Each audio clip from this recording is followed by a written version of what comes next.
बाबरी मस्जिद का मसला आया तो ओवैसी बोलेगा, CAA का कानून आया तो ओवैसी बिल को फाड़ेगा, ट्रिपल तलाक का मसला आया तो ओवैसी बोलेगा, NRC का मसला आया तो ओवैसी बोलेगा, बिल्किस का मसला आया तो ओवैसी बोलेगा, खेड़िया में बच्चों को रोड पर लाकर सरेआम उनकी बेइज्जती करके पीटा जाता है तो ओवैसी बोलेगा, बीजेपी और मोदी के खिलाफ अगर कोई खुलकर बोलेगा तो ओवैसी बोलेगा, UAPA का कानून बीजेपी अमित शाह ने लाया तो हमने उसकी मुखालिफत की, सब साथ दे रहे थे। हम जब आपके लिए लड़ते हैं तो हमारी गाड़ी पर गोलियां चलाई जाती हैं। हम आपके लिए लड़ते हैं तो कोई दिन ऐसा नहीं जाता जब मुझ पर झूठे इल्जाम नहीं लगा दिए जाते। आप अपने दिल पर हाथ रखकर सोचिए कि भारत की पार्लियामेंट में मजलिस इत्तेहादुल मुस्लिमीन के 2 MP हैं और जब अल्लाह के फजलो करम से नबी करीम सल्लल्लाहु अलैहि वसल्लम के सदक़े तुफ़ैल में मैं या इम्तियाज जलील जब भारत की सबसे बड़ी पंचायत में खड़े होकर 6-7 मिनट के लिए बोलते हैं, मैं आपसे सवाल कर रहा हूं, जब हम खड़े होकर 5-6 मिनट की तकरीर करते हैं तो क्या आपको महसूस नहीं होता कि हाँ, ये जो दीवाना जिसको लोग इल्जाम लगाते हैं वोट काटने का, ये दीवाना जब खड़े होकर पार्लियामेंट में आपके बारे में बोलता है तो हर आदमी ये कहता है कि हाँ, ये जो अपनी जबान से अल्फाज निकाल रहा है ये हमारी तकालीफ को बयान कर रहा है, ये हमारी नाइंसाफी को भारत की पार्लियामेंट में उठा रहा है, ये इंसाफ के लिए लड़ रहा है। अरे बताओ फिर कौन तुम्हारी जबान में बोलता है, कौन आपकी तकालीफ को उठाता है भारत की पार्लियामेंट में? बाबरी मस्जिद का मसला आया तो ओवैसी बोलेगा,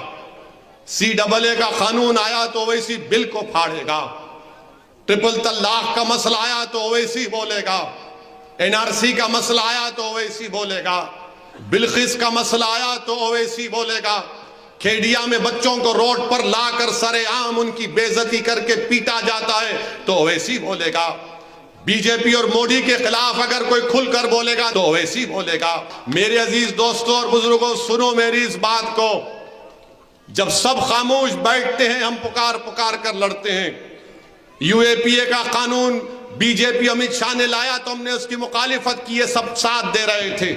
तो मेरी जमालपुर की आवाम से, गुजरात की जनता से अपील है कि जो खामोश रहते हैं उनका साथ मत दीजिए, जो आपके लिए लड़ते हैं पुकारते हैं उनका साथ दीजिए, क्योंकि ये कांग्रेस पार्टी और वो छोटा रिचार्ज ये समझते हैं कि हम खामोश रहेंगे तब भी आप उनको वोट देंगे, क्योंकि वो जानते हैं कि भाजपा के डर से आप उनको वोट देंगे। याद रखिए, अगर आप आपके लड़ने वालों का साथ नहीं देंगे और जो खामोश रहेंगे उनका साथ देंगे तो कहीं खुदा ना खास्ता वो हमेशा के लिए आपको खामोश ना कर दे। वोट डालना आपका इख्तियार है, मगर मैं आपसे अपील कर रहा हूं कि हम आपके लिए लड़ते हैं मेरे इज्जतदार माँ और बहनों। हम जब आपके लिए लड़ते हैं तो हमारी गाड़ी पर गोलियां चलाई जाती हैं। हम आपके लिए लड़ते हैं तो कोई दिन ऐसा नहीं जाता जब मुझ पर झूठे इल्जाम नहीं लगा दिए जाते, मगर मैं किसी की परवाह नहीं करता, क्योंकि मेरा यकीन है कि मेरी इज्जत और मेरी जिल्लत का फैसला करने वाला यह कांग्रेस और दूसरी पार्टियां नहीं है, वो अल्लाह सुब्हानहू व तआला है। मगर मेरे अजीज दोस्तों और बुजुर्गों, याद रखो मेरी इस बात को,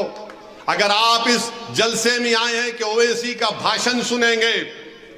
जज्बाती तकरीर ओवैसी करता है, तो याद रखो जज्बाती तकरीर से बिल्किस बानो को इंसाफ नहीं मिलेगा। जज्बाती तकरीर से 723 फैक्ट्रियां नहीं खुल जाएंगी। जज्बाती तकरीर से जमालपुर वार्ड में लाइट का इंतजाम नहीं होगा। जज्बाती तकरीर से जमालपुर की गरीब जनता से इंसाफ नहीं होगा। जज्बाती तकारीर और जज्बाती अल्फाज से आपके जमालपुर में तरक्की नहीं होगी। अगर तरक्की होगी, नाइंसाफी का खात्मा होगा, तो आपको मुत्तहिद होकर साबिर काबुली वाला को यहाँ का MLA बनाना पड़ेगा। ये काम आपको करना है।